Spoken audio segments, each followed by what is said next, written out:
Walang seed grower dito? Malas nila. Sir, maggawa ng seed grower. Ha? Mahirap eh. Mahirap. Tuturuan ko nga kayo. Pwede na ngayon, sir. Yung technology mo, sir, pwede na. Tuturuan ko nga kayo. Ako po ay isang plant genetist. Plant genetist po ako. Kasi, sir, kaya mahirap ako. Yung naani mo, i-deposit mo sa government, matagal kunin yung tuturuan ko po kita. Tuturuan ko na kayo. Ganito po. Okay. Bigyan ko kayo ng idea. Pag bumili ka ng tinatawag na foundation seeds,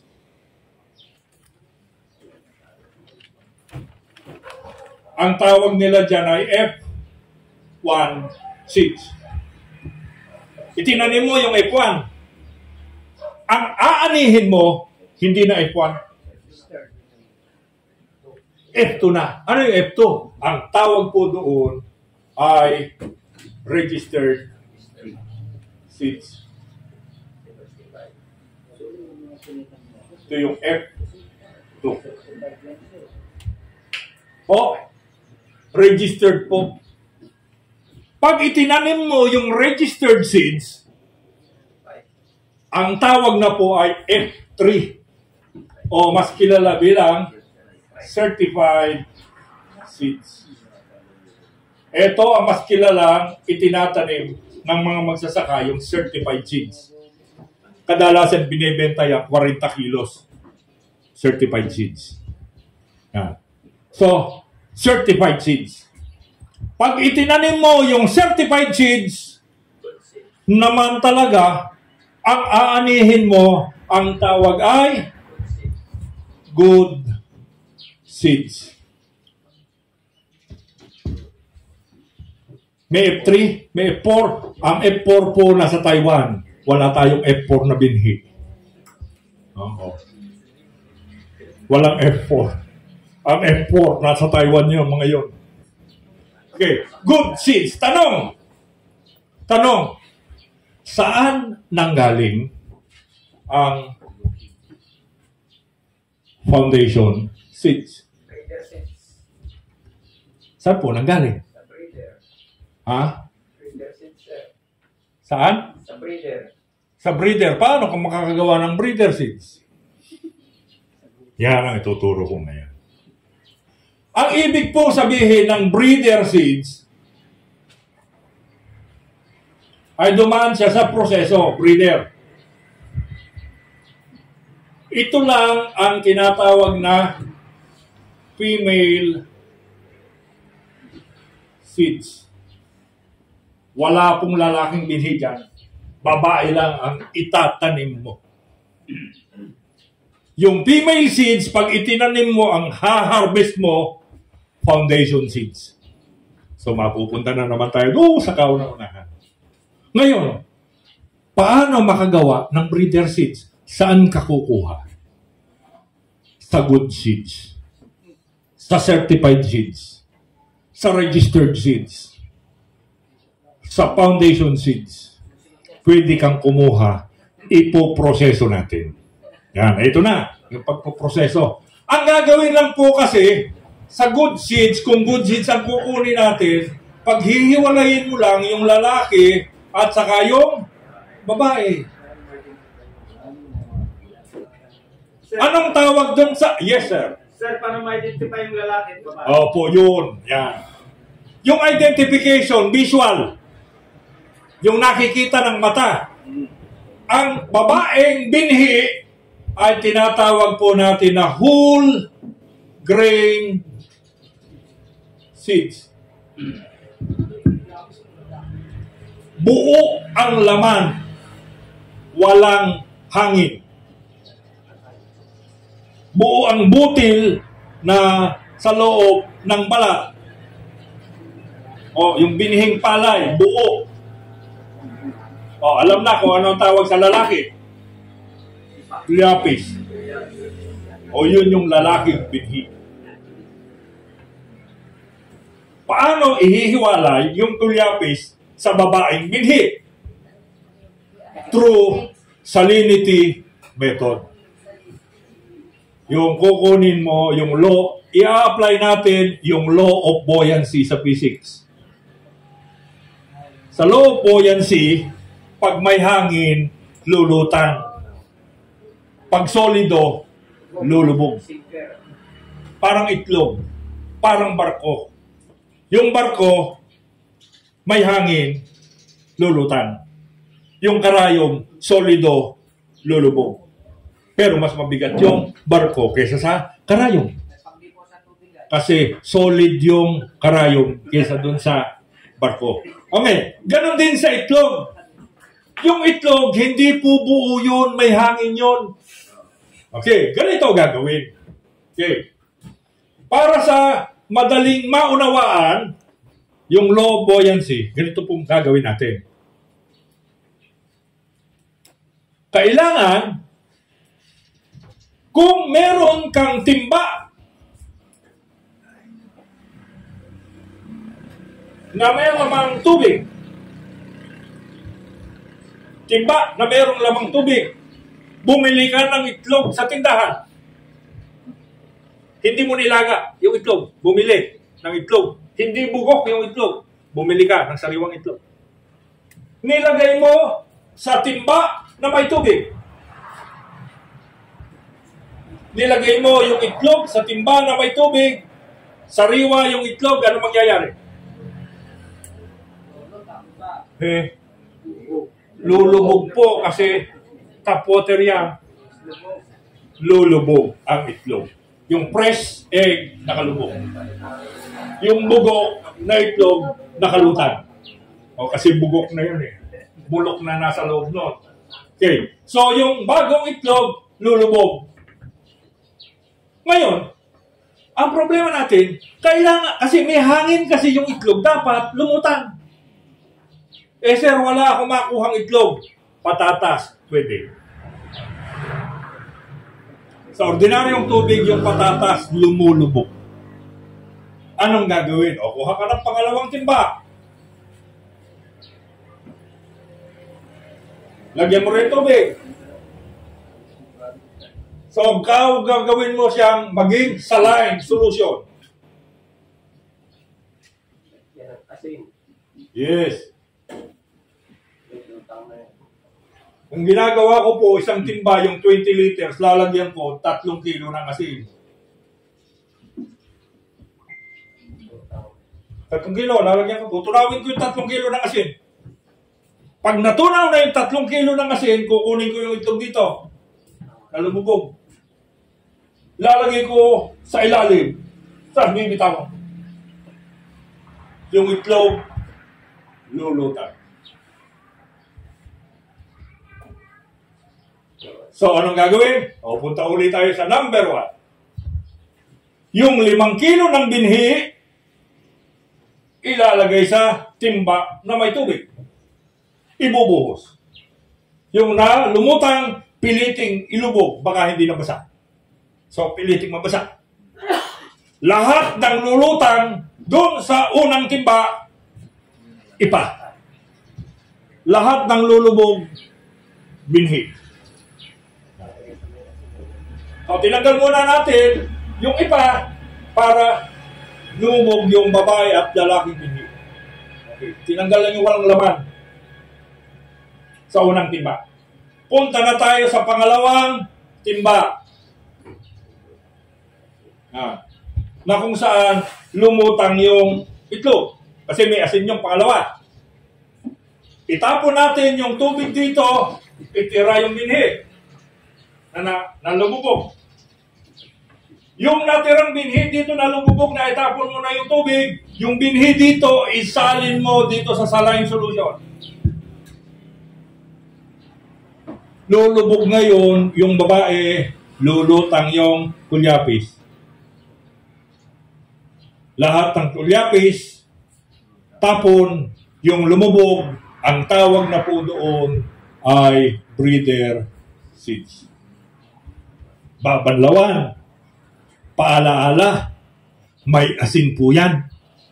Huwag ninyong babanlawan na para kang naghuhugas ng bigas. Mababalatan po yan. Magiging bigas, hindi natutubo. So, anong gagawin? Ilalagay sa sako. Di ba may asin yan? Isali na sa sako. Tapos parang tsaan na hinuhugasan sa umaagos na tubig, mga 3 hanggang 4 na beses para matanggal yung asin. Pag natanggal na yung asin, pupunta na tayo sa germination ng seeds. Yan. So, timba ay planggana. Planggana, ilalagay mo ngayon yung binhi na nahugasan sa planggana. Lagyan mo ng tubig kasi taas lang ito. Para kung magsasaing, isang ganito lang. Isang ganun lang. Di pagsaing mo, isang ganun lang. O, ganun lang yung tubig. Yan. Di, lagay mo. Lagyan mo tubig. Kumuha ka ng full harvest microbial inoculant. Isang mo. Durugin mo.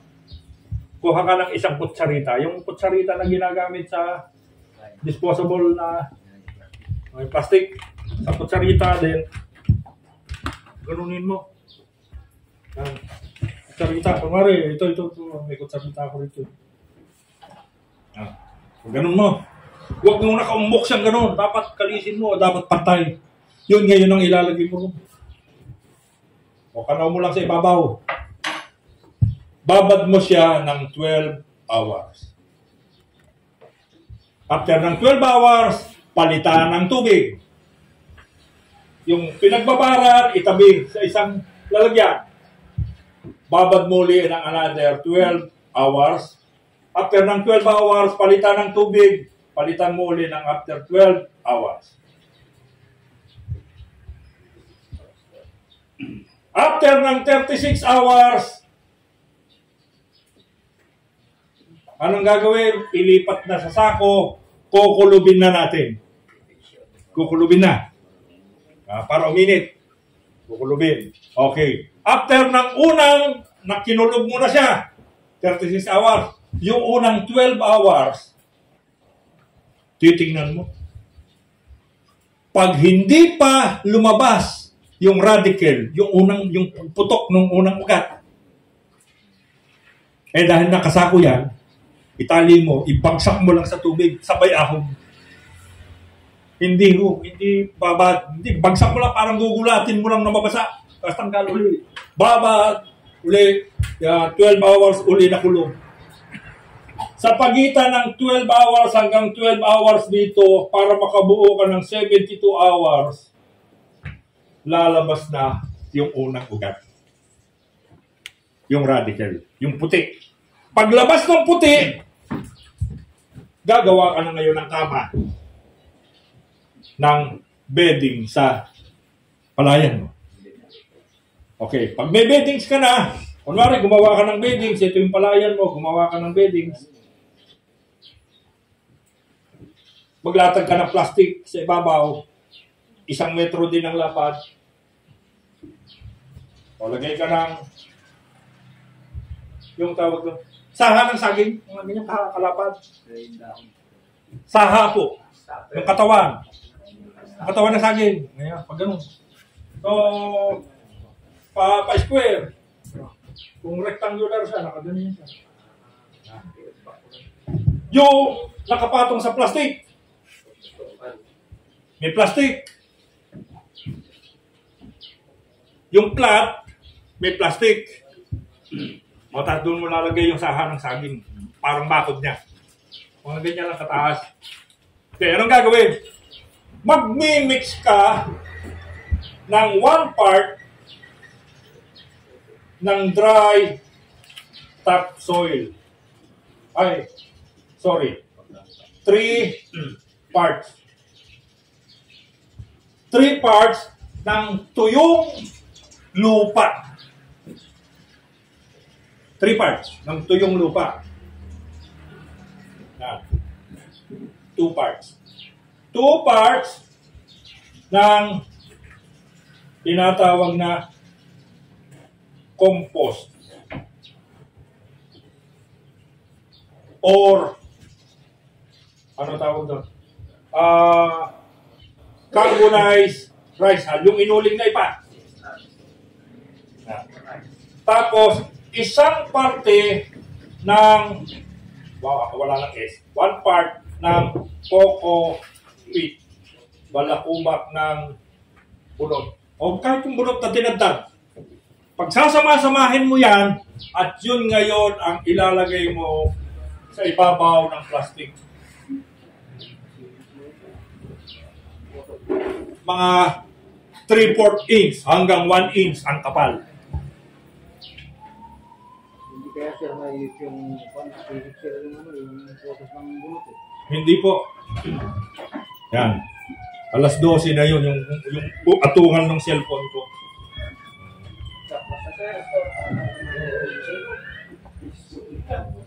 Yan. Alas 12 na yun. Sige, extend pa tayo, extend. Okay. Then, di ba po, meron ng soil mix sa ibabaw. Ang gagawin mo, yung pinagbabaran ng binhi, yun ngayon, ilagay mo sa knapsack, yun ngayon ang spray mo sa ibabaw nung pagtataniman. Wala pang punla, pagtataniman. Pagpupunlaan. Yung dapog, ibabaw ng dapog. Saka ngayon, yung umugat na, yung pumutok na binhi, isang dakot na nakasara, 1 metro kwadrado. Ganon kadalang. 1 metro kwadrado. Hindi yung dikit-dikit. Hindi, isang nakasarang yung 1 metro kwadrado. So, manipis lang siya. Halos makakagawa ka ng mga 4 hanggang 5 kama para doon sa iyong binhi. Then, pagkalagay mo, takpan mo ng screen. Takpan ng screen. Pagkatakip ng screen, pangatlong araw, tanggal ng screen. Magtitimpla naman nito, 3 kutsarita per knapsack load. 3 kutsarita nito, 15 ml sa isang knapsack load. Kung di makina yung sa iyo, di halos mga 20-25 liters yon. 15 ml pa rin ang ilagay mo. 3 kutsarita. Okay. Tapos, i-spray. Pangatlong araw, tanggal ng screen. Mga ganun nakahahaba yun. 3 araw pa lang. Spray mo. Kasing pinula ng usok, spray hapon ha. Alas 5 ng hapon, spray. Mabilis lang na spray. 3 araw. After ng 3 days, 6 days, spray ulit. 9 days, spray ulit. 12 days, lipat tanim na. Bunot. Ano bubunutin mo? Manipis lang yung pinagtaniman mo nito eh. So, madali lang siyang bunutin. Pagbunot mo, ang bubunutin mo lang yung itatanim mo sa loob ng 1 oras. Yung taga-bunot, nandiyan na. Kadalasan sa 1 hektarya, Demo Farm ng Victory Global, 1 hektarya, 10 ang magtatanim, 1 taga-bunot. Paano tanim nila? Puro pabante. Bawal po patras. May guhit po kasi yon 30 cm by 30 cm. Parang nakagrap siya. Anong gagawin? Puro paabante. Pag umatras, mabubura guhit, magagalit yung taga-guhit. So, 3 lang harap. Sa una mabagal, pero pag nasanay ka na, bilis. Kasi ang gawa po namin, 10, lakad pa ganyan. Pagka finish line, dito naman, pag ano. Tapos, doon naman sa kabila. O, saglit lang yung 1 hektarya. Magsimula kami ng umaga, mga alas 7 ng umaga. Alas 11, tapos na kami. Sa 1 hektarya. With balde, layo eh. Isa-isa. Ang kagandahan po niyan, sa umaga, nasa 4 na pulgada yung tubig. Pagdating ng mga bandang alas 9, alas 10, wala nang tubig. Pero yung lupa, malambot, hindi siya matigas. Sabi ko nga kay Sir kanina, kung tayo ay maghahanda ng ating pagtataniman, dapat po kasing pantay ng basketballan. Walang bukol. Kasi pag may bukol, nandoon tutubo ang damo.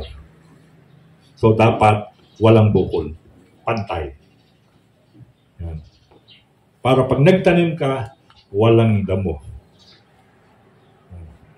So, ganun lang po sa kadali ang sistema sa pagpupunla. So, 12 days lipat tanim. Pagkalipat tanim, doon na tayo magsusunod. Okay. So far, sa pagpupunla, may tanong. Gutom na. Wala. Yes sir, yes sir. Sige po. Wala. Tumaas lang ng kamay. Nag-unat lang. Okay. Yan. Yung pagpupunla, sir, Opo. hindi ba tatapunan yun? Pagpupunla. Hindi ba sir? Gumawa ka ng kama. Gumawa ka ng kama. Lalagyan mo ng plastic sa ibabaw. Paglagay ng plastic, saka kumukulungin ng saha ng saging. Yung plastic, yung kahabaan ng kama. Yung soil mix, ito. Yung binisyan, Ito, naikalat mo na ito. Saka mo didiligan ng pinagbabaran. Saka ka maglalagay ng binhi na umugat. Susunod nun, pagka nailagay mo na yung binhi, saka mo takpan ng screen.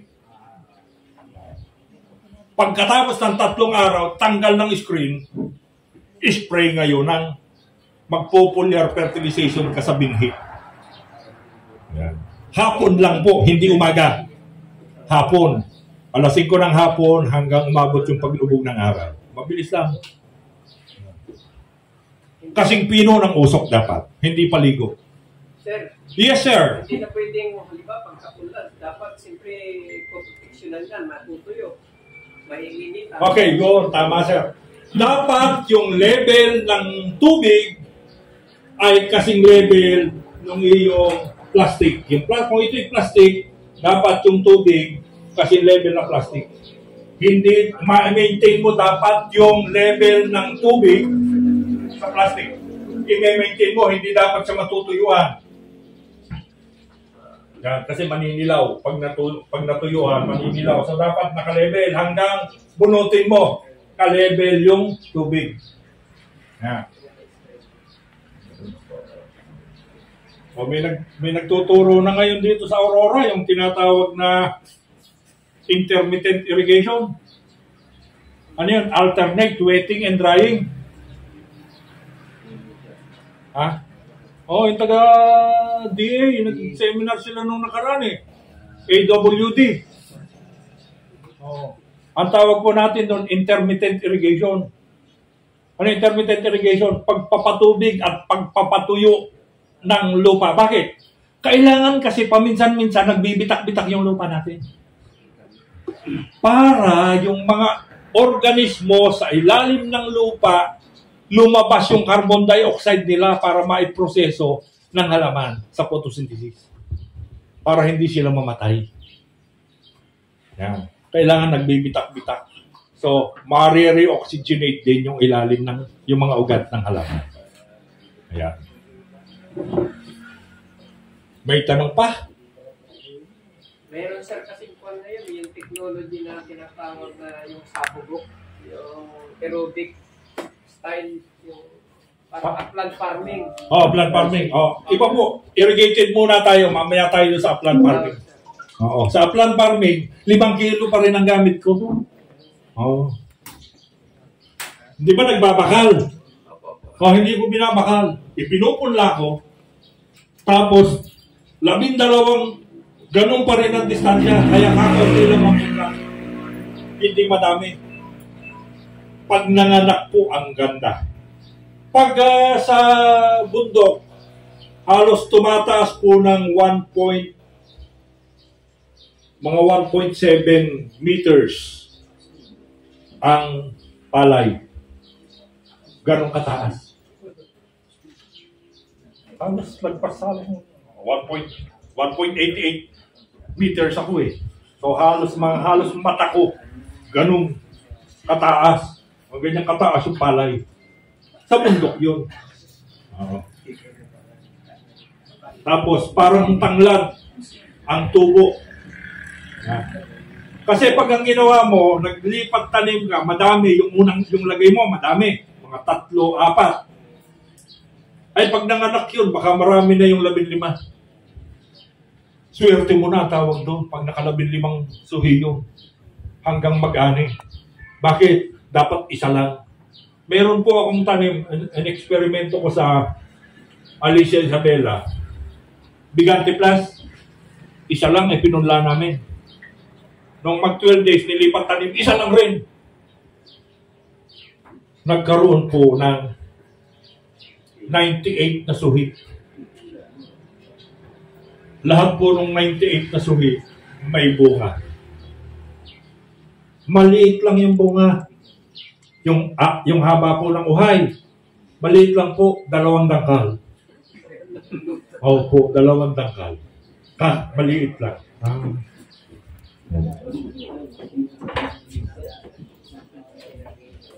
Siyempre, kailan? Maliit lang.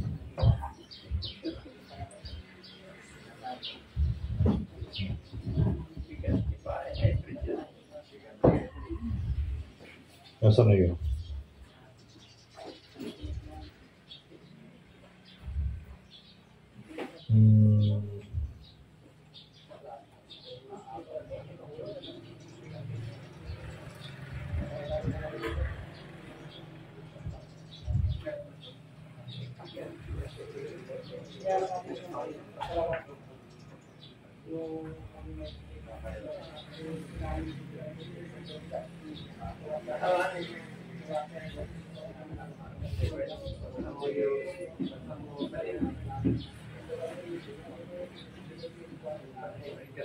Ito po yung sa Bigante Plus. Oh. Isang puno lang yan.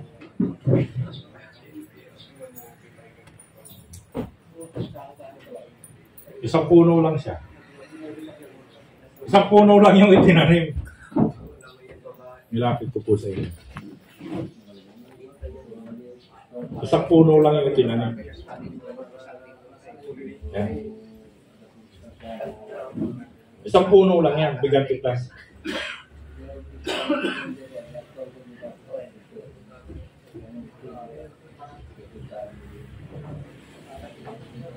So, kaya natin ang kuwan. Tapos, nasa na yung aking hinahanap ko yung aking yung isang uhay maiksi lang, 2 dangkal lang kaiksi.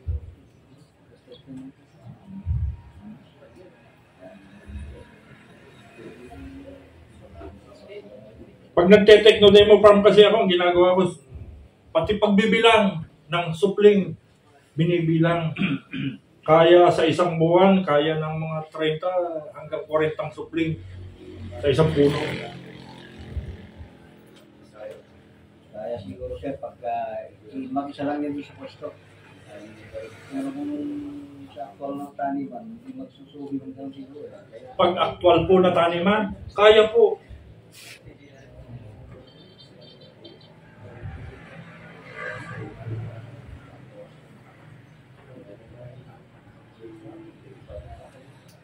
Kasi po yung distansya niya, isang ruler.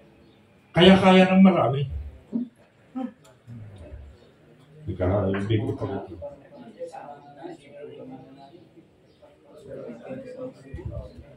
Ito sir.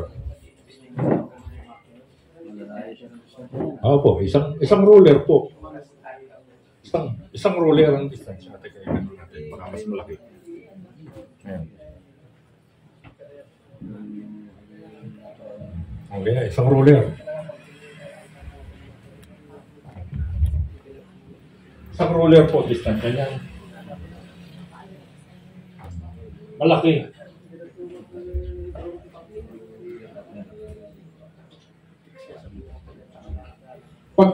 Pag malalayo talaga ang distansya,